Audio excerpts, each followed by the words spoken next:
5 তারিখের আগে আমরা লক্ষ্য করছি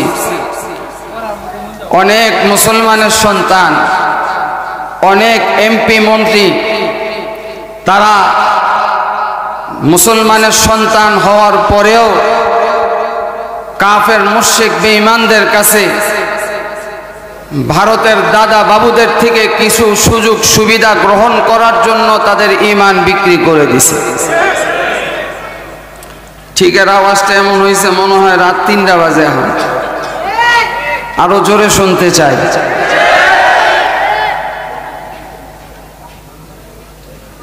অনেক মন্ত্রী তাদের মন্ত্রিত্বের কারণে ঈমান বিক্রি করে দিছে। অনেক এমপি তার এমপিগিরি ঠিক রাখার জন্য হিন্দুদের কাছে ঈমান বিক্রি করে দিছে। এই জালেম ফ্যাসিস্ট সরকার যেইভাবে দেশের 12টা বাজিয়েছে, যেইভাবে দেশের জনগণের 12টা বাজিয়েছে, ঠিক এইভাবে মুসলমানের ঈমানেরও 12টা বাজিয়েছে। এই জালেমদের কারণে আজকে বাংলাদেশে 98% 95% মুসলমান হওয়া সত্ত্বেও হিন্দু উগ্রবাদী সংগঠন ইসকনের এই জঙ্গিরা আজকে প্রকাশ্যে মুসলমানের উপর আক্রমণ করার সাহস করে। সুস্পষ্ট ভাষায় বলতে চাই, এই দেশটা মুসলমানের দেশ, এই দেশটা কোনো হিন্দুর দেশ না। খোদার কসম করে বলি, যদি এই ইসকনের জঙ্গিদেরকে দমন না করা হয়, মুসলমানের 1 ফোঁটা রক্ত থাকা পর্যন্ত হিন্দুদেরকে ছাড় দেওয়া হবে না।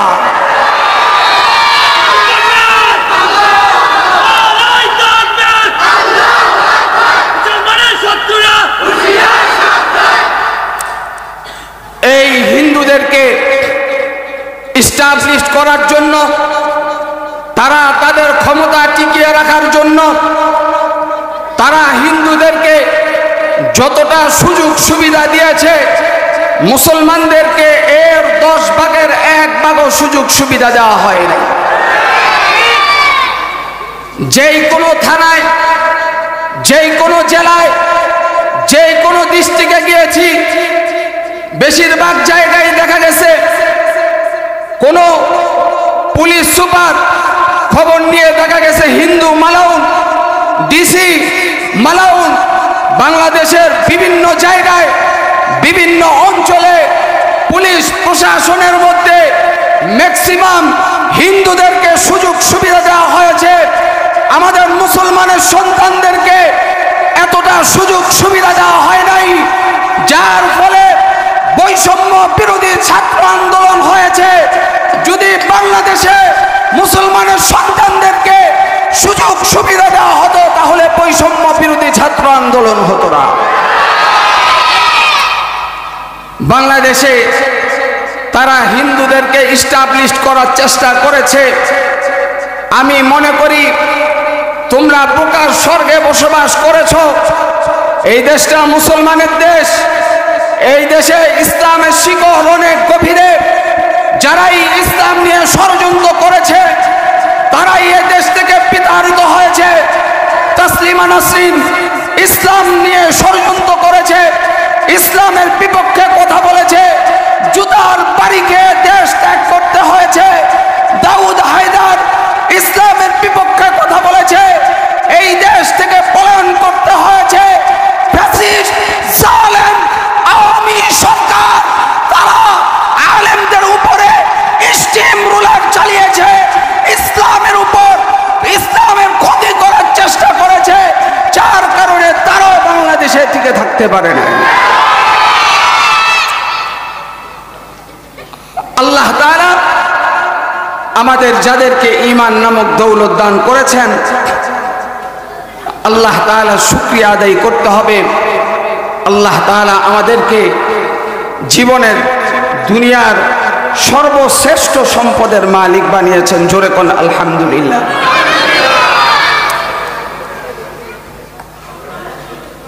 সাহাবায়ে কেরাম তারাও ঈমানের মালিক ছিল। তারা দুনিয়ার মধ্যে সবচেয়ে দামি এবং শ্রেষ্ঠ সোনালী অক্ষরে যাদের নাম লেখা হয়। কেন?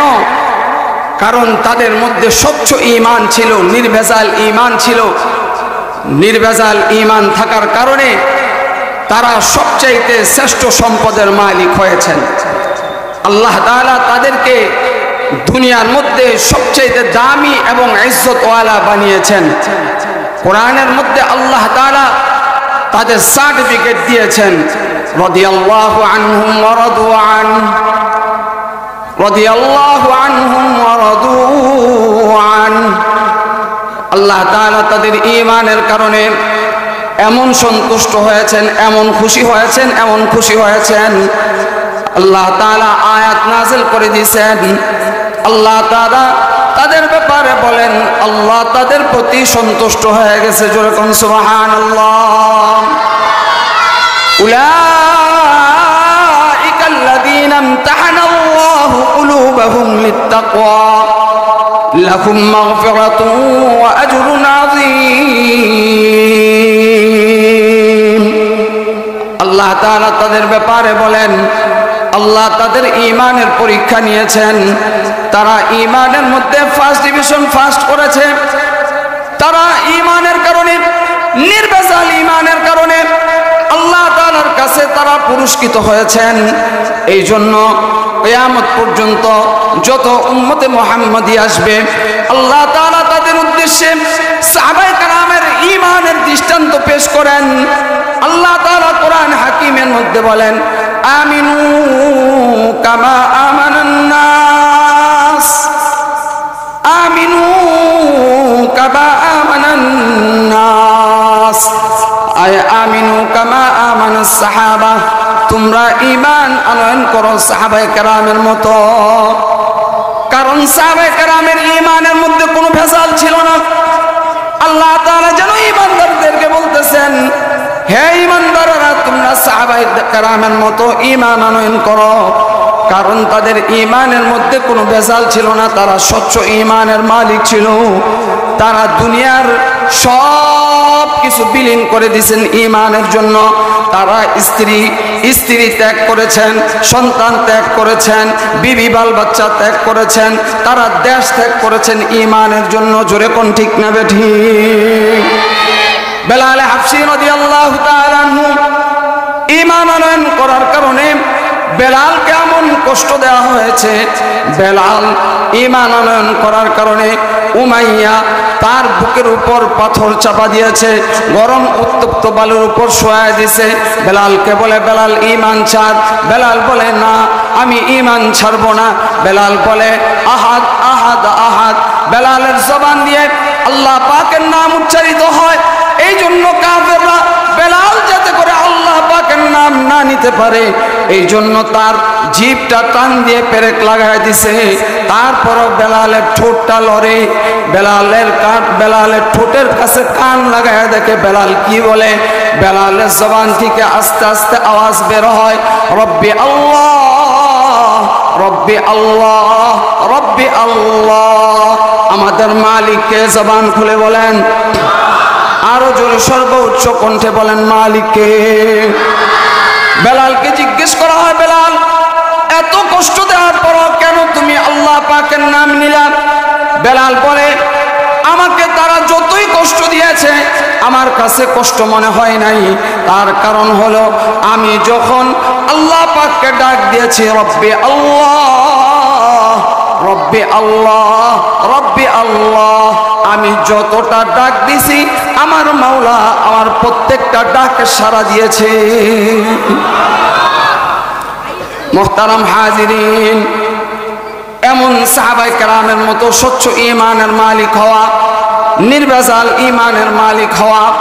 সাহাবায়ে কেরামের ঈমানের মধ্যে কোনো ভেজাল ছিল না। আল্লাহ তাআলা কোরআন হাকিমের মধ্যে আমি যে আয়াত কারীমা তেলাওয়াত করেছি, এই আয়াত কারীমার মধ্যে আল্লাহ তাআলা ঈমানদারের ঘটনা বর্ণনা করেন। এটা কোরআনেরও ঘটনা, হাদিসেরও ঘটনা। আল্লাহ তাআলা ঈমানদারদের ঘটনা বর্ণনা করে বুঝান, ঈমানদার এমন ঈমানের মালিক হতে হবে, ইমানের জন্য যদি নিজের জীবন দিতে হয় তারপরও ইমান ছাড়া যাবে না। আস্তে কয়, আরো জোরে কোন, ঠিক না বেঠিক? পূর্বের জামানায় এক বাদশা ছিল। এই বাদশা কিছু জাদুঘর পালতো। জাদুঘর, মাইক পেন এদিকে আছে। পূর্বের জামানায় কিছু জাদুঘর ছিল। এটারে সরাও।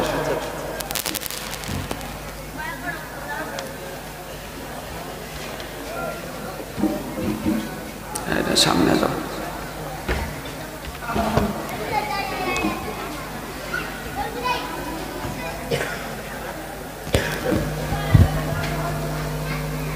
উঠাও। ঠিক আছে,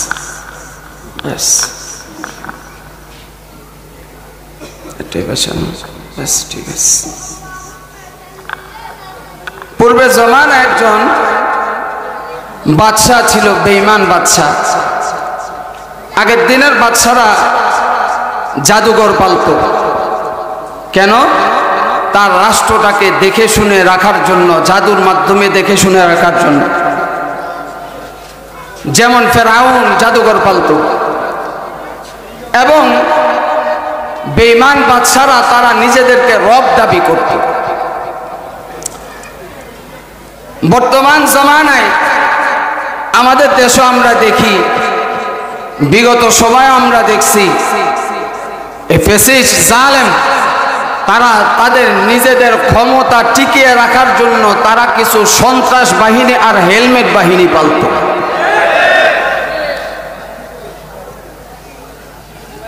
হেলমেট বাহিনীর সাথে সাথে প্রশাসনের মাধ্যমেই তারা দেশটাকে পরিচালনা এবং তাদের ক্ষমতা টিকিয়ে রাখার জন্য চেষ্টা করছে।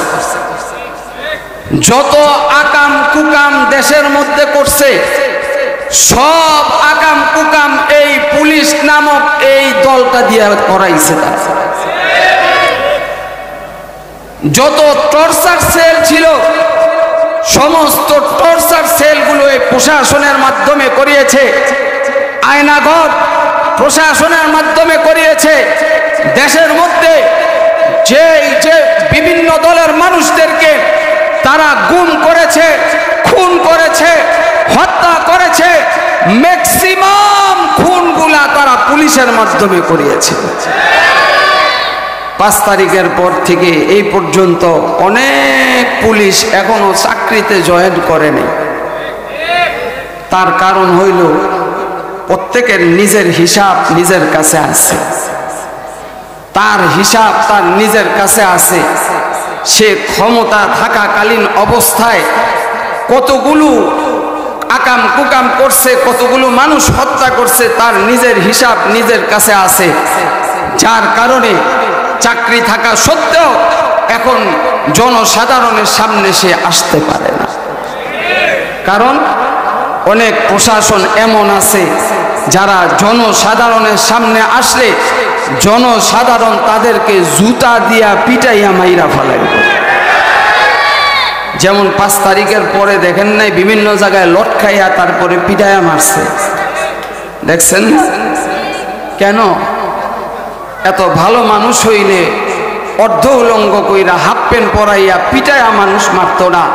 কামা তাদিনু তুদানু, জৈসা করোগে ওইসা ভরোগে।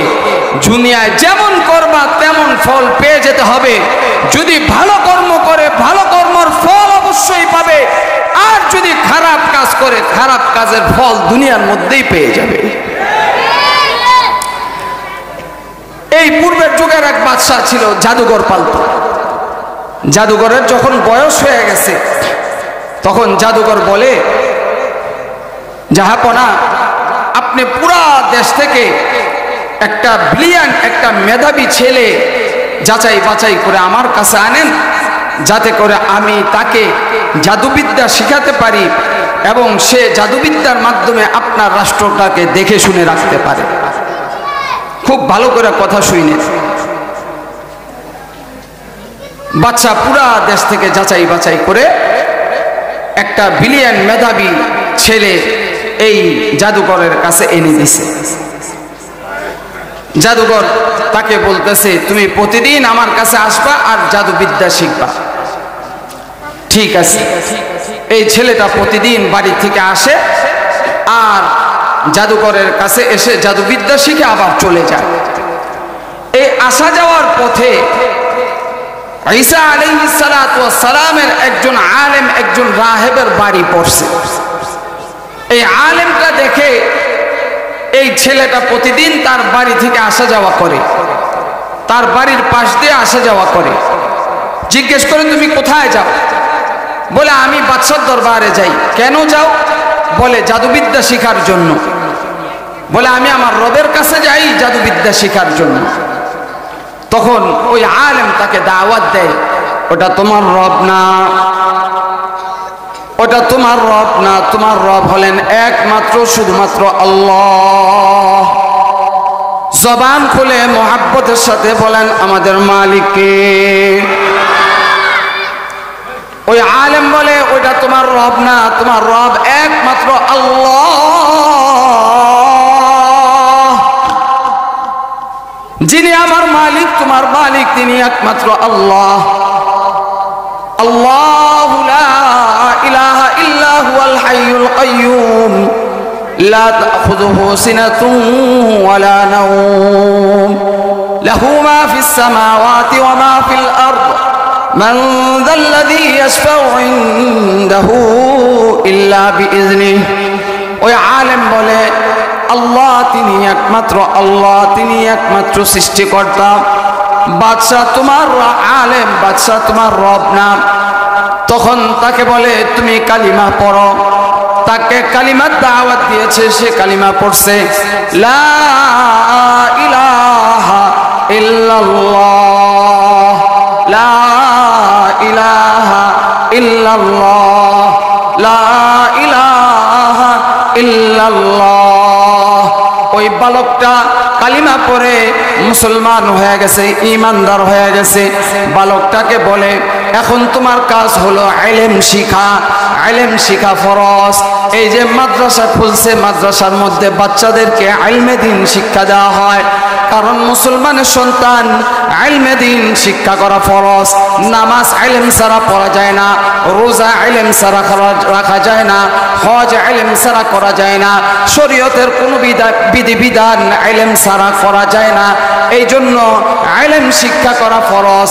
ইলম আপনি যেভাবে শিখেন, মাদ্রাসায় গিয়ে শিখেন, অথবা কোনো আলেমের কাছ থেকে শিখেন, অথবা দাওয়াত ও তাবলীগে গিয়ে শিখেন, অথবা কোনো পীরের হাতে বায়াত হয়ে, হক্কানি পীরের হাতে বায়াত হয়ে আপনি ইলম শিখেন।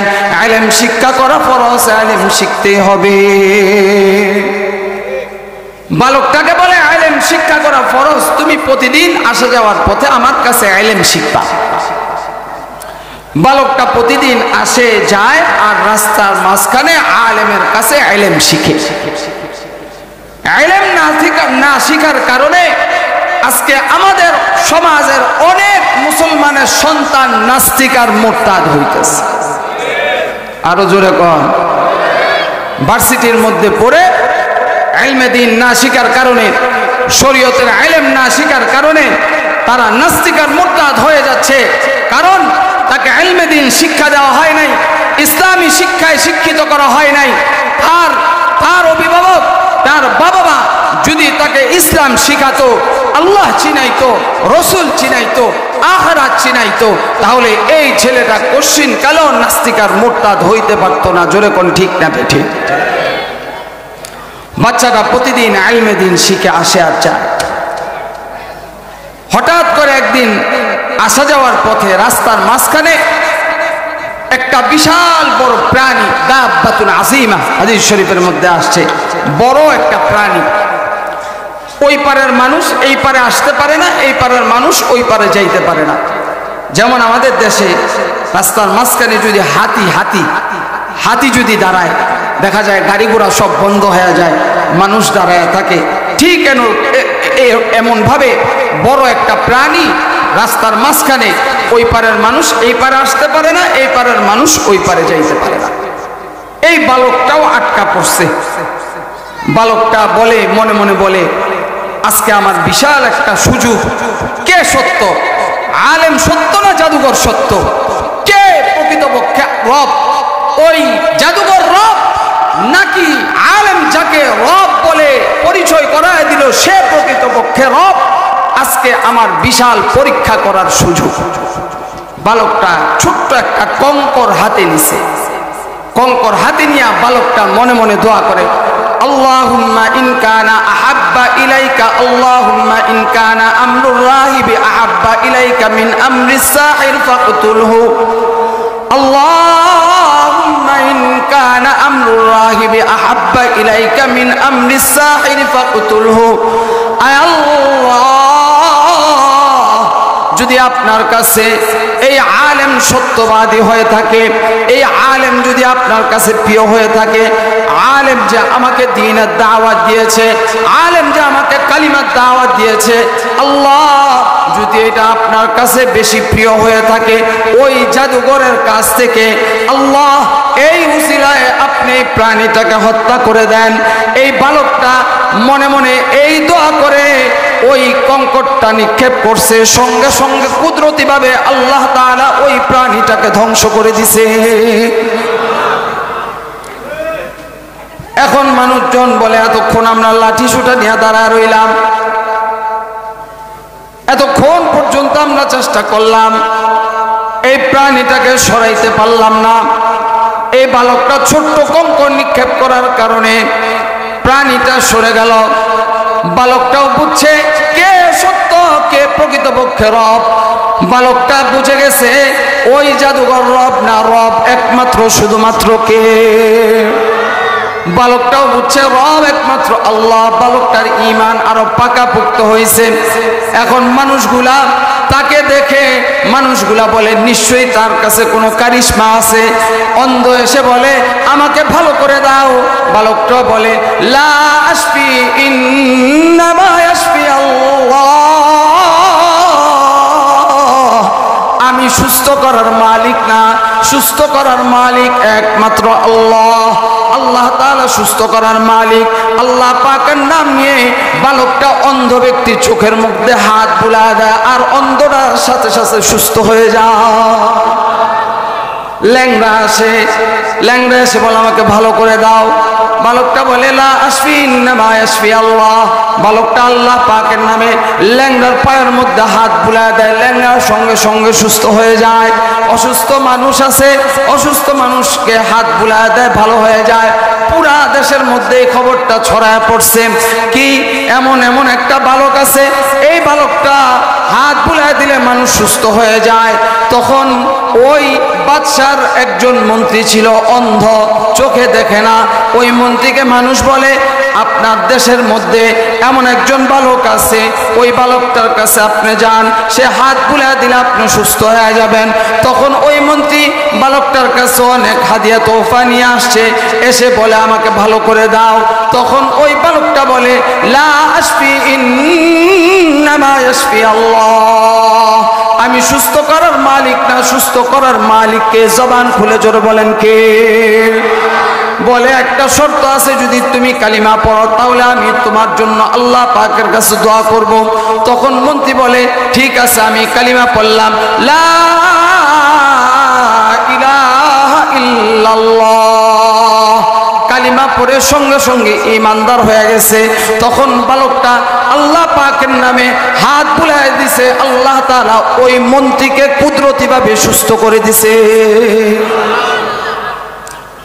মন্ত্রী পরের দিন বাদশার দরবারে গেছে। বাদশা দেখে বলে কি ব্যাপার? মন্ত্রী ওইটা না যেটাকে দেখছিলাম, তুমি ওই ব্যক্তি না? বলে হ্যাঁ। তোমার চোখ ভালো করলো কে?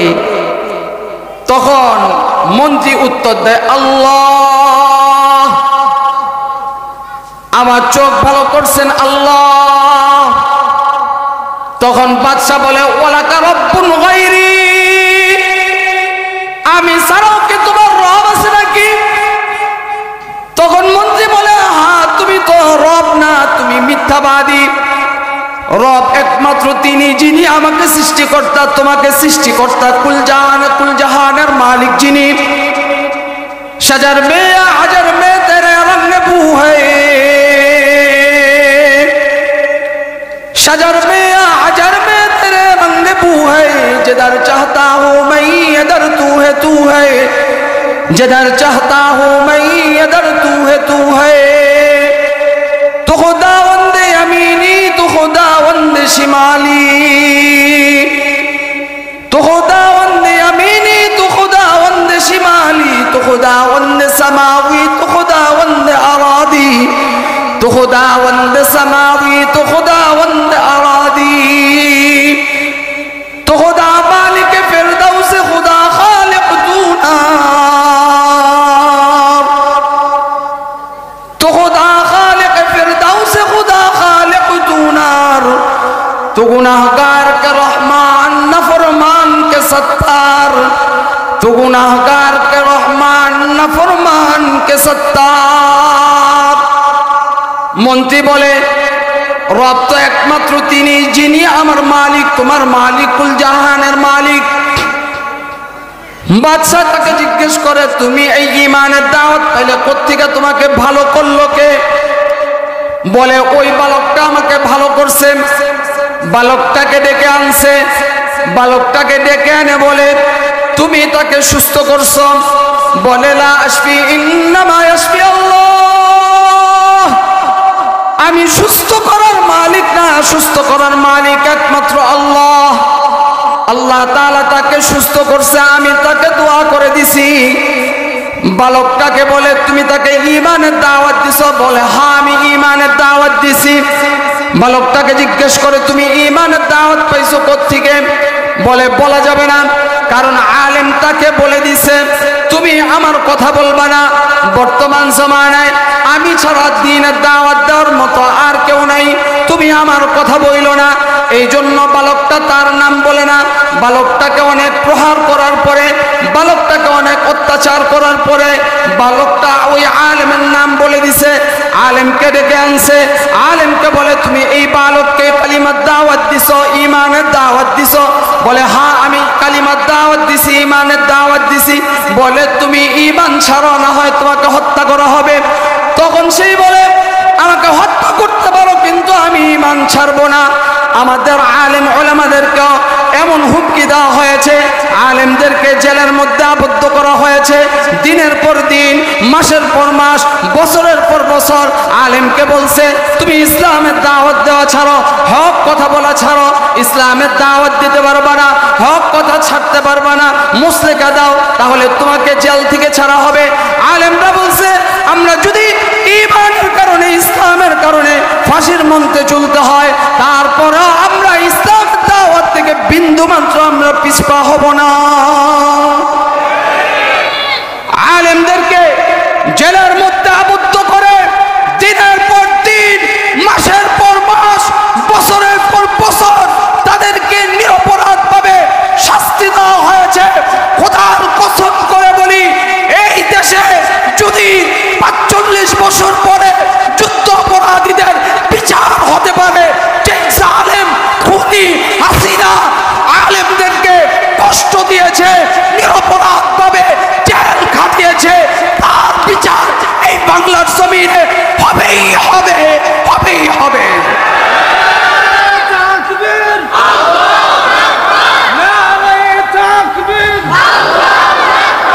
ইসলামের শত্রুরা ইসকনের কালো হাত, আলেমরা তারা মুসলেকা দেয় নাই, তারা ইসলামের দাওয়াত থেকে বিন্দু মাত্র তারা পিছপা হয় নাই। ওই আলেমও বলেছে আমার যদি জান যায় তারপর আমি ঈমান ছাড়ব না। আলেমকে করাত দিয়ে দ্বিখণ্ডিত করা হয়েছে, শহীদ করে দেওয়া হয়েছে। মন্ত্রীকে বলে তুমি ঈমান ছাড়ো, না হয় আলেমের যেই দশা হয়েছে তোমারও সেই দশা হবে। মন্ত্রীও বলে আমাকে মারতে পারেন, কিন্তু আমি ঈমান ছাড়তে পারবো না। ওই মন্ত্রীকে হত্যা করা হয়েছে। বালকটাকে হত্যা করার জন্য বালকটাকে পাহাড়ের চূড়ায় পাঠিয়েছে, সৈন্যবাহিনী দিয়ে পাহাড়ের চূড়ায় পাঠিয়েছে। বালকটাকে সেখান থেকে ফেলে হত্যা করবে। বালকটাকে সৈন্যবাহিনী তারা বালকটাকে নিয়ে পাহাড়ের চূড়ায় দিয়েছে, ধাক্কা দিয়ে সেখান থেকে ফেলে হত্যা করবে। তখন বালকটা আল্লাহর কাছে দোয়া করে, আল্লাহুম্মা কফিনিহিম বিমা শিতা, আল্লাহুম্মা কফিনিহিম বিমা শিতা। আল্লাহ, আমার আর কেউ নেই, তুমি একমাত্র আমার আপন। আল্লাহ, তুমি ছাড়া আমার আর কেউ নেই। হ্যাঁ মুসলমান, আমার একমাত্র শুধুমাত্র মুহাব্বত করনেওয়ালাকে, আমার একমাত্র আপন, আমার একমাত্র শুধুমাত্র আপন আমার আল্লাহ। ওয়াল্লাযীনা আমানু আশাদ্দু হুব্বাল লিল্লাহ, ওয়াল্লাযীনা আমানু আশাদ্দু হুব্বাল লিল্লাহ।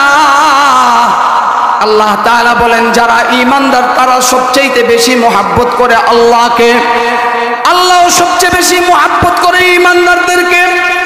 এই জন্য ঈমানদার যদি কোনো বিপদে পড়ে আল্লাহ কুদরতিভাবে ঈমানদারদেরকে হেফাজত করেন, কারণ আল্লাহ সবচেয়ে বেশি মুহাব্বত করেন ঈমানদারদেরকে। তখন বালকটা আল্লাহ তাআলার কাছে দোয়া করে, আল্লাহ তাদের জন্য তুমি যথেষ্ট। আল্লাহ, তুমি ছাড়া আমার আর কেউ নাই। আল্লাহ তাআলার কাছে দোয়া করতে দেরি আল্লাহ তাআলা সঙ্গে সঙ্গে কুদরতিভাবে তুফান দিয়ে সব কয়টাকে ধ্বংস করে দিছে। বালকটা আবার হেঁটে হেঁটে বাদশার দরবারে আসছে। বাদশাহ বলে, তুমি মরো নাই? কয় না। ওইগুলা সব ফিনিশ, সবগুলা শেষ। আবার বালকটাকে হত্যা করার জন্য অন্য সৈন্যবাহিনী দিয়া সাগরের মাঝে পাঠাইছে, সাগরের মধ্যে নিক্ষেপ করে তাকে হত্যা করবেন। বালকটা আবার আল্লাহ তাআলার কাছে দোয়া করে, আল্লাহুম্মা কফিনিহিম বিমা শিতা। আল্লাহ, তুমি ছাড়া আমার আর কেউ নেই। আল্লাহ, তাদের জন্য তুমি যথেষ্ট। বালকটা দোয়া করার সঙ্গে সঙ্গে আল্লাহ তাআলা তাদেরকে সমুদ্রের মধ্যে ধ্বংস করে দিয়েছে। জোরে কোন সুবহানাল্লাহ। বালকটা আবার হেঁটে হেঁটে বাদশার দরবারে আসছে। বলে, কি ব্যাপার, মরো নাই? কয় না। কয়, তোমারে মারতে পারবো না? কয়, হ্যাঁ পারবেন, আপনার পদ্ধতি না, আমার পদ্ধতিতে। কয়, আমার তরিকায় মারতে পারবেন, আপনার তরিকায় না। বলে, তোমার তরিকায় কিভাবে? কয়, পুরা দেশের জনগণ মুসলমান, পয়েন্ট অফ দ্য নোট, আমার পুরা ঘটনার সার কথা। বলে, পুরা দেশের জনগণ একসাথ করেন, পুরা দেশের জনগণ একসাথ করে আপনি তখন আমার তীরটা হাতে নিয়ে বলবেন, বিরব্বি হাযাল গোলাম, আমি এই গোলামের, এই বালকের রবের নামে আমি হত্যা করলাম। যদি এইভাবে আমাকে হত্যা করেন তাহলে আমাকে হত্যা করতে পারবেন, না হয় আমাকে হত্যা করতে পারবেন না। পুরা দেশের মানুষ, বাদশা তার কথা অনুযায়ী পুরা দেশের মানুষ একসাথ করছে। তখন ওই বালকটার তীরটা হাতে নিয়ে বাদশা বলে, বিরব্বি হাযাল গোলাম। জোরে একটা সুবহানাল্লাহ বলার জন্য রেডি থাকেন। জোরে সুবহানাল্লাহ বলবেন। বালকটার বাদশা এই কথা বলে, বিরব্বি হাযাল গোলাম, এই বালকের রবের নামে হত্যা করলাম। এই কথা বলতে দেরি পুরা দেশের মানুষ একসাথে বলে উঠছে, আমান্না বিরব্বি হাযাল গোলাম, আমরা এই বালকের রবের উপর ঈমান আনয়ন করলাম। মন্ত্রী অন্য যেগুলা আছে কয়, বাদশা ইন্না লিল্লাহ করলেন কি?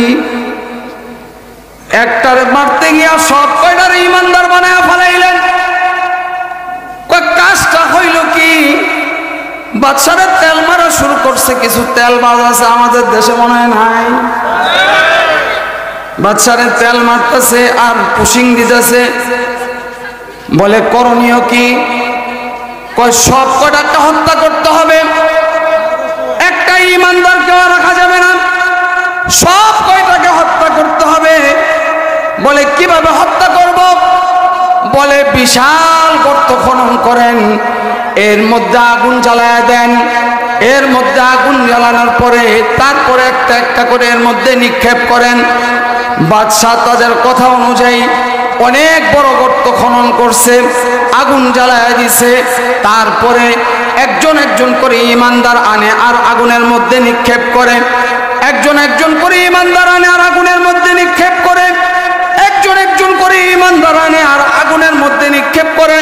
হাত্তা জাআত ইমরাতুন ওয়া মাআহা সাবিয়ুন, হাদিস শরীফের মধ্যে আসছে এমন করে একজন একজন করে আনতে আনতে একজন মহিলা আসছে, যে মহিলার সাথে ছোট্ট একটা সন্তান ছিল, দুধের বাচ্চা ছিল। মহিলা অগ্নিকুণ্ডলীর সামনে এসে চোখের পানি ছেড়ে দিছে, আল্লাহ তাআলার কাছে দোয়া করে, আল্লাহর কাছে বলে, আল্লাহ আমার দুধের সন্তান, আল্লাহ এই দুধের সন্তান আমি কোথায় রেখে যাব? আল্লাহ আমি আগুনে ঝাঁপ দিব, আমার কোনো আপত্তি নাই। ছোট্ট দুধের বাচ্চা, এই দুধের বাচ্চাটাকে রেখে আমি কিভাবে ঝাঁপ দেই? এই দুধের বাচ্চাটাকে আমি কার কাছে দিয়ে যাই? এভাবে চোখের পানি ছেড়ে দিয়ে মহিলা কাঁদতেছে। আল্লাহ তাআলা কুদরতিভাবে ওই ছোট্ট বাচ্চার জবান জারি করে দিয়েছে। যেরকম সুবহানাল্লাহ, দুধের বাচ্চার জবান দিয়ে আওয়াজ বের হয়, ইয়া উম্মাসবিরি ফাইন্নাকা আলাল হক। হে মা, তুমি ধৈর্য ধারণ করো, কেননা তুমি হকের উপর আছো। তুমি ধৈর্য ধারণ করো, তুমি বিচলিত হয় না, তুমি হকের উপর আছো। আগুনের মধ্যে ঝাঁপ দাও, তুমি আমার কথা চিন্তা করো না। আল্লাহ তাআলা কোরআনে হাকিমের মধ্যে আমি যে আয়াতে কারিমা তেলাওয়াত করছি, আল্লাহ ওই কোরআনের মধ্যে ওই দিকেই ইঙ্গিত করেন। কুতিলা আসহাবুল উখদুদ النار ذات الوقود إذ هم عليها قعود وهم على ما يفعلون بالمؤمنين شهود وما نقموا منهم إلا أن يؤمنوا بالله العزيز الحميد। আরো জোরে কোন আল্লাহু আকবার, আরো জোরে চিৎকার করে বলেন আল্লাহু আকবার। আল্লাহ তাআলা এটাই বলেন, তাদের কি অপরাধ, তাদের কি অন্যায়? তাদের কোনো অপরাধ নাই, তাদের একটাই অপরাধ, তারা পরাক্রমশালী আল্লাহ পাকের উপর ঈমান আনয়ন করেছে, এটাই তাদের অপরাধ। এছাড়া তাদের আর কোনো অপরাধ নাই। এই অপরাধের কারণে তাদেরকে আগুনের মধ্যে নিক্ষেপ করা হয়েছে। মুহতারাম হাজিরিন, আমি এই কথাটাই বোঝাতে চাচ্ছি, ঈমানদার স্বচ্ছ ঈমানের মালিক যদি হইতে পারে, স্বচ্ছ একটা ঈমানের মালিক যদি হইতে পারে, আর যদি ঈমান নিয়ে কবরে যেতে পারে, ঈমানের সাথে সাথে যদি নেক আমল থাকে, নেক আমল থাকে, তাহলে আল্লাহ তাআলা বলেন, ইন্নাল্লাযীনা আমানু ওয়া আমিলুস সালিহাত কানাত লাহুম জান্নাতুল ফিরদাউসি নুজুলা খালিদিনা ফিহা লা ইয়াবগুনা আনহা হিওয়ালা। আল্লাহ তাআলা বলেন, যারা ঈমানদার, যারা নেক আমল করনেওয়ালা, যারা ঈমানদার নেক আমল করনেওয়ালা, আল্লাহ তাআলা তাদেরকে জান্নাতের মেহমান বানায় দিবেন। জোরে কোন সুবহানাল্লাহ।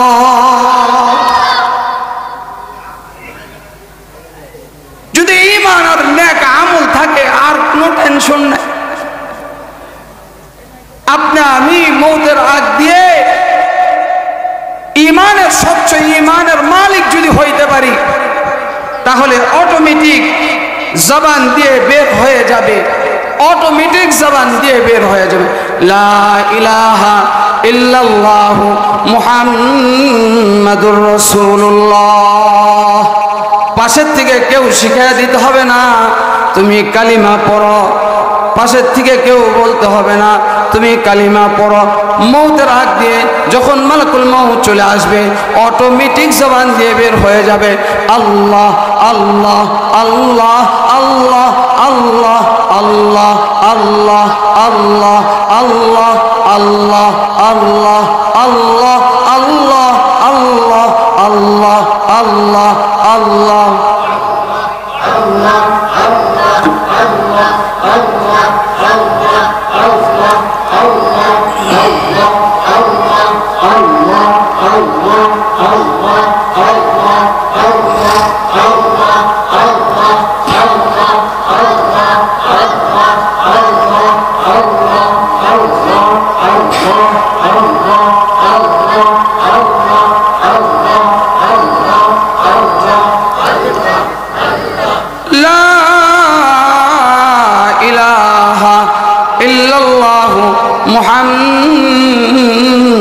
রাসূলুল্লাহ সাল্লাল্লাহু আলাইহি ওয়াসাল্লাম। যদি স্বচ্ছ ঈমানের মালিক হইতে পারি, মুসলমান ভাইরা আবার খুব ভালো করে শুনি, যদি স্বচ্ছ ঈমানের মালিক হইতে পারি, নেক আমল করনেওয়ালা হইতে পারি, আর যদি কালিমা নিয়ে কবরের মধ্যে যাইতে পারি, তাহলে কবরের মধ্যে ঈমান নিয়ে যাওয়ার সাথে সাথে আল্লাহ তাআলা আমাকে জান্নাতের মেহমান বানায় দিবে। তুহশারুনা কামা তামুতুনা ওয়া তামুতুনা কামা তাহইয়াউনা। হাদিস শরীফের মধ্যে রাসূল আরবি সাল্লাল্লাহু আলাইহি ওয়াসাল্লাম বলেন, হাসরের ময়দানে প্রত্যেককে এইভাবে উঠানো হবে যেইভাবে দুনিয়াতে জীবন যাপন করবে, আর মানুষ ওইভাবেই মৃত্যুবরণ করবে যেভাবে জীবন যাপন করবে। কোনো ব্যক্তি যদি আমল করনেওয়ালা হয়, আল্লাহ পাকের জাতের উপর যদি স্বচ্ছ ঈমান থাকে, তাহলে এই ব্যক্তি কোনো না কোনো নেক অবস্থায় মৃত্যুবরণ করবে, গ্যারান্টি সহকারে কোনো না কোনো নেক অবস্থায় মৃত্যুবরণ করবে। যদি স্বচ্ছ ঈমানের মালিক হয়, অটোমেটিক মৌতের আগ দিয়ে তখন জান্নাতি ফেরেশতারা আসবে। জান্নাতি ফেরেশতারা এসে দুপাশে দাঁড়িয়ে যাবে। কত দূর পর্যন্ত দাঁড়িয়ে থাকবে? হাদিস শরীফের মধ্যে আসছে, ওই ব্যক্তির দৃষ্টিটা যত দূর পর্যন্ত যাবে, এত দূর পর্যন্ত নূরানি চেহারাওয়ালা ফেরেশতারা তার রূহটা নেওয়ার জন্য দুই পাশে সারিবদ্ধভাবে দাঁড়ায় যাবে। যেরকম সুবহানাল্লাহ। তখন ওই ব্যক্তিটাকে বলবে, হে আল্লাহর বান্দা, রূহ আসানে বেরিয়ে যাও। তখন ওই ব্যক্তিটার রূহ এত সহজে বের হবে, গ্লাস থেকে পানি ঢাললে যেভাবে সহজে বের হয়, এভাবে সহজে বের হয়ে যাবে। এই রূহটাকে ফেরেশতারা জান্নাতি কাপড়ের মধ্যে, সুগন্ধিময় কাপড়ের মধ্যে নিয়ে, জান্নাতি পেয়ালার মধ্যে নিয়ে আসমানে যাবে। প্রত্যেকটা আসমানের মধ্যে দরজা আছে, দারওয়ান আছে, আর প্রত্যেকটা দারওয়ানের কাছে লিস্টি দেওয়া আছে কার রূহটা জান্নাতে যাবে, কার রূহটা জাহান্নামে যাবে। ঈমানদারের রূহ যখন নিয়ে যাবে, তখন ফেরেশতারা জিজ্ঞেস করবে, কার রূহ? বলে ফুলান ইবনে ফুলান, অমুকের ছেলে, অমুকের রূহ। বলে উপরে যাওয়ার অনুমতি আছে? বলে হ্যাঁ, উপরে যাওয়ার অনুমতি আছে, যাও উপরে যাও। এভাবে দ্বিতীয় আসমান, তৃতীয় আসমান, চতুর্থ আসমান, পঞ্চম আসমান, ষষ্ঠ আসমান, সপ্তম আসমান আল্লাহ পাকের কাছে যখন যাবে, আল্লাহ পাক জিজ্ঞেস করবে, এটা কার রূহ? ফেরেশতারা বলবে ফুলান ইবনে ফুলান। ফেরেশতারা তখন বলবে, আল্লাহ, এই রূহটা আমরা কি করব? তখন আল্লাহ তাআলা বলবেন, এই রূহটাকে তোমরা জান্নাতুল ইল্লিয়িনের মধ্যে রেখে দাও। আমি যে হাদিসটা বললাম, এই হাদিসের ব্যাখ্যার মধ্যে মুহাদ্দিসিনে কেরাম দুইটা ঘটনা লিখেন। একজন নেককার ব্যক্তি মারা গেছে। নেককার ব্যক্তি মারা যাওয়ার পরে তখন ফেরেশতারা কবরে এসে কয়টা প্রশ্ন করবে ভাই? এই কথা কোন? কয়টা প্রশ্ন করবে? তিনটা। এক নম্বর প্রশ্ন করতেছে, মান রাব্বুকা? তখন ওই ব্যক্তি, নামাজি ব্যক্তি বলে, দানি উসাল্লি, আমাকে ছেড়ে দাও, আমাকে নামাজ আদায় করতে দাও। কবরের মধ্যে, কবরের ভিতরে। জোরে কোন সুবহানাল্লাহ। ফেরেশতা বলে, মান রাব্বুকা? বলে দানি উসাল্লি, আমাকে ছেড়ে দাও, আমাকে নামাজ আদায় করতে দাও। আবার বলে ওয়া মা দীনুকা? বলে দানি উসাল্লি, আমাকে ছেড়ে দাও, আমাকে নামাজ আদায় করতে দাও। আবার বলে আমার নবীকে? বলে দানি উসাল্লি, আমাকে ছেড়ে দাও, আমাকে নামাজ আদায় করতে দাও। ওই যে দেখো আসরের সময় চলে যাচ্ছে, আমার নামাজ আদায় করতে হবে। সূর্য লাল হয়ে যাচ্ছে, আমাকে নামাজ আদায় করতে হবে। ধমক দিয়া ফেরেশতারে পাঠিয়ে দিয়েছেন।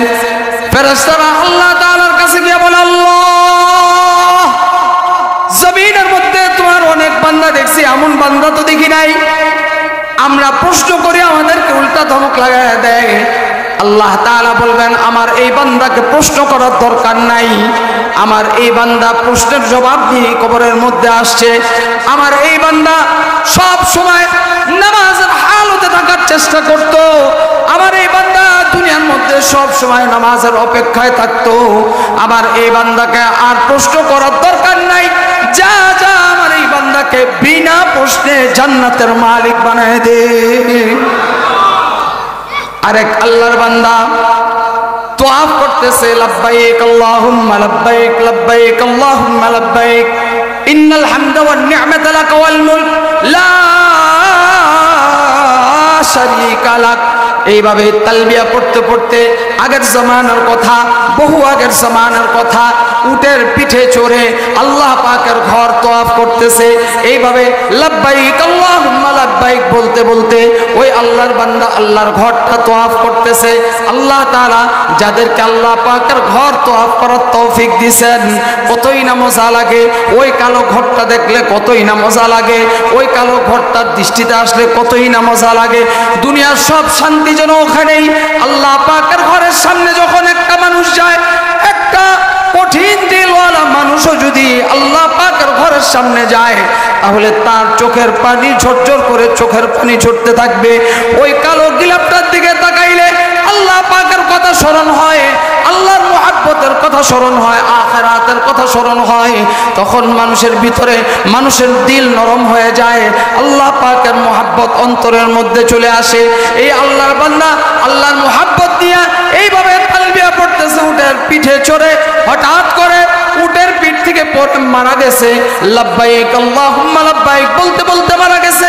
মুহাদ্দিসিন কেরাম বলেন, এই যে আল্লাহর বান্দা লাব্বাইক আল্লাহুম্মা লাব্বাইক বলতে বলতে মারা গেছে, হাসরের ময়দানে এইভাবে লাব্বাইক আল্লাহুম্মা লাব্বাইক বলতে বলতে হাসরের ময়দানে উঠবে।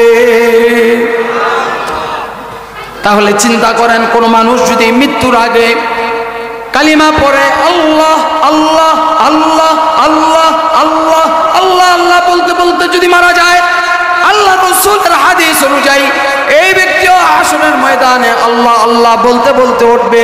কেউ যদি লা ইলাহা ইল্লাল্লাহ বলতে বলতে মারা যায়, লা ইলাহা ইল্লাল্লাহ বলতে বলতে হাসরের ময়দানে উঠবে। কোনো ব্যক্তি যদি কোরআন তেলাওয়াত করতে করতে মারা যায়, হাসরের ময়দানে কোরআন তেলাওয়াত অবস্থায় উঠবে। হযরত ওসমান গনি রাদিয়াল্লাহু তাআলা আনহু কোরআন পড়া অবস্থায় কোরআন পড়তেছে, কোরআন পড়া অবস্থায় তার শাহাদাত শহীদ হয়ে গেছেন। কাফেররা আঘাত করছে, কোরআনের উপর তার রক্ত প্রবাহিত হয়েছে। এই কোরআন তার সাক্ষী দিবে। মুসলমান ভালো করে কান খুলে শোনেন, যদি কোনো নেককার বান্দা জমিনের উপর সেজদা করে, এই জমিন তার পক্ষে সাক্ষী দিবে, আল্লাহ তোমার এই বান্দা আমার জমিনের উপর সেজদা করেছে, আল্লাহ তোমার এই বান্দা আমার জমিনের উপর তোমার কুদরতি পায়ে সেজদা দিছে, আল্লাহ তুমি তোমার এই বান্দাকে মাফ করে দাও। অনেকের পক্ষে কোরআন সাক্ষী দিবে, আল্লাহ তোমার এই বান্দা কোরআন পড়তে পড়তে মারা গেছে, আল্লাহ তোমার এই বান্দাকে মাফ করে দাও। আল্লাহ তাআলা তখন কোরআনের সাক্ষী গ্রহণ করে আল্লাহ ওই ব্যক্তিটাকে মাফ করে জান্নাত দিয়ে দিবে। জোরে কোন সুবহানাল্লাহ। দুনিয়ার মধ্যে নেককারের মৃত্যু কোনো না কোনো নেক অবস্থায় হয়, কারো কারো মৃত্যু কোরআন পড়া অবস্থায় হয়, কারো কারো মৃত্যু কালিমা পড়া অবস্থায় হয়, কারো কারো মৃত্যু আল্লাহ আল্লাহ বলতে বলতে হয়, কারো কারো মৃত্যু রোজা অবস্থায় হয়, কারো কারো মৃত্যু আল্লাহ পাকের কুদরতি পায়ে সেজদা দেওয়া অবস্থায় হয়। আবার অনেক মুসলমানের সন্তান এমন আছে, মুসলমানের সন্তান ডিজে গান গাইতে গাইতে নাচতে নাচতে শয়তানে তাকে নাচাইতে নাচাইতে তারপরে তার মৃত্যু হয়।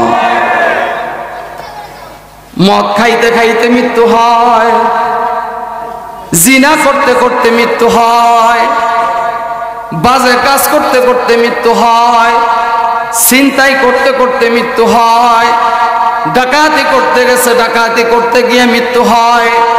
এই জন্য আল্লাহর হাবিব বলেন, তুমি দুনিয়াতে যেভাবে জীবন যাপন করবা ওইভাবেই তোমার মৃত্যু হবে, আর যেভাবে তোমার মৃত্যু হবে হাসরের ময়দানে তোমাকে ওইভাবে উঠানো হবে। বন্ধুরা আমার, যদি কখনো গুনাহ হয়ে যায় সঙ্গে সঙ্গে আল্লাহ পাকের কাছে তওবা ইস্তিগফার করা। মানুষ গুনার ঊর্ধ্বে না, মানুষের গুনাহ হবে এটাই স্বাভাবিক, কিন্তু গুনাহ হওয়ার সাথে সাথে সঙ্গে সঙ্গে আল্লাহ তাআলার কাছে তওবা করা। আল্লাহ তাআলা বলেন, ওয়াস্তাগফিরুল্লাহ ইন্নাল্লাহা গফুরুর রহিম। আল্লাহ তাআলা বলেন, তোমরা আল্লাহ পাকের কাছে ক্ষমা চাও, আল্লাহ তাআলার কাছে মাফ চাও, নিশ্চয়ই নিশ্চয়ই আল্লাহ তাআলা তোমাদেরকে মাফ করে দিবে। আল্লাহ তাআলার কাছে তওবা করা, গুনাহ হয়ে গেলে আল্লাহ তাআলার কাছে সঙ্গে সঙ্গে তওবা করা। আল্লাহ তাআলার কাছে যদি তওবা করে, কোন বান্দা যদি খাস দিলে আল্লাহ তাআলার কাছে তওবা করে, তাহলে আল্লাহ তাআলা মাফ করে দিবেন। তওবার তিনটা শর্ত। এক নাম্বার শর্ত, যে গুনাহ করছে এই গুনাহটার উপর লজ্জিত হওয়া। দুই নাম্বার শর্ত, যে গুনাহ করছিল এই গুনাহটাকে ছেড়ে দেওয়া। তিন নাম্বার শর্ত, আজম বিল জজম করা, পাক্কা ইরাদা করা, আর জিন্দেগিতে গুনাহ করবে না। এই আল্লাহর বান্দা যদি খাস দিলে তওবা করে, আর যদি তওবার শর্ত পাওয়া যায়, আল্লাহ পাকের জাতের ওয়াদা, যত বড় গুনাহই করুক না কেন আল্লাহ তাআলা সব গুনাহ মাফ করে দিবেন।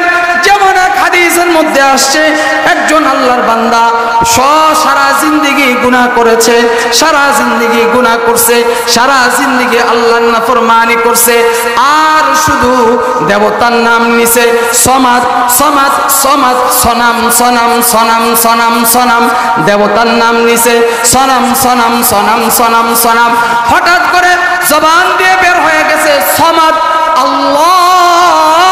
আল্লাহুস সামাদ, আল্লাহ বেনিয়াজ, সমাদ বের হয়ে গেছে। আল্লাহ পাকের জাতি নাম বের হওয়ার কারণে আল্লাহ খুশি হয়ে গেছেন। আল্লাহ তাআলা ফেরেশতাদেরকে পাঠাইছেন, ও ফেরেশতারা, আমার এই বান্দা সারা জিন্দেগি গুনাহ করছে, সারা জিন্দেগি আমার এই বান্দা দেবতার নাম নিছে, হঠাৎ করে জবান দিয়ে আমার জাতি নাম বের হয়ে গেছে, আমি আল্লাহ তার জিন্দেগির সমস্ত গুনাহ মাফ করে দিলাম। জোরে কোন সুবহানাল্লাহ। আমাদের আজকের প্রধান মেহমান আমাদের, আর দুই নাম্বার যদি নেক আমল করনেওয়ালা হইতে পারি, আল্লাহ তাআলা বেড়া পার করে দিবে। সুবহানাল্লাহ। আর আস্তে কোন যদি বেডি রাহুল না লাগে, বেডি রাহুললে সর, সুবহানাল্লাহ কইলে লাভ না লস, পিছে আলারা কোন লাভ না লস, মাঝের আলারা কোন লাভ না লস, সব একসাথে কোন সুবহানাল্লাহ বললে লাভ না লস। বুঝা কইছেন না না বুঝা কইছেন? আসাই এক হাদিসের মধ্যে, এক রওয়ায়াতের মধ্যে আসছে, যদি কোনো ব্যক্তি একবার সুবহানাল্লাহ বলে, আল্লাহ তাআলা তার নামে জান্নাতে একটা গাছ লাগাই দিবেন, আর গাছটা এত বড় হবে, যদি একটা আরবের তেজস্ব গোরা 100 বছর ওই গাছের ছায়ার মধ্যে দৌড়ায়, তারপরও গাছের ছায়া শেষ করতে পারবে না। যারা যারা সুবহানাল্লাহ কইছে তাদের নামে আরেকটা গাছ লাগিয়া গেছে, আরেকটা গাছ লাগিয়া গেছে, আরেকটা গাছ লাগিয়া গেছে, আরেকটা গাছ লাগিয়া গেছে, আরো একটা গাছ লাগিয়া গেছে। সারা রাত বলতে থাকবে না, সারা রাত প্রত্যেকের আমল নামায় এমন একটা একটা করে গাছ লাগতে থাকবে। লাভ না লস? যখনই সুযোগ পান তো আল্লাহ পাকের নাম নেবেন, সুবহানাল্লাহ সুবহানাল্লাহ সুবহানাল্লাহ সুবহানাল্লাহ সুবহানাল্লাহ সুবহানাল্লাহ। মোহাব্বত নিয়ে আল্লাহরে ডাকেন, সুবহানাল্লাহ সুবহানাল্লাহ। আলহামদুলিল্লাহ আলহামদুলিল্লাহ আলহামদুলিল্লাহ আলহামদুলিল্লাহ। আল্লাহু আকবার। আরো জোরে আল্লাহু আকবার আল্লাহু আকবার আল্লাহু আকবার। সারাদিন যখনই অবসর থাকবো তখনই তাসবিহ পড়ব, সুবহানাল্লাহ আলহামদুলিল্লাহ আল্লাহু আকবার। যখনই সুযোগ পাবো বুখারীর শেষ হাদিস, সুবহানাল্লাহি ওয়া বিহামদিহি সুবহানাল্লাহিল আযীম সুবহানাল্লাহি ওয়া বিহামদিহি সুবহানাল্লাহিল আযীম সুবহানাল্লাহি ওয়া বিহামদিহি সুবহানাল্লাহিল আযীম। হাবিবাতান কালিমাতান হাবিবাতান ইলার রহমান সাকিলাতান ফিল মিজান খাফিফাতান আলাল লিসান সুবহানাল্লাহি ওয়া বিহামদিহি সুবহানাল্লাহিল আযীম। পারবো না অবসর সময় পড়তে।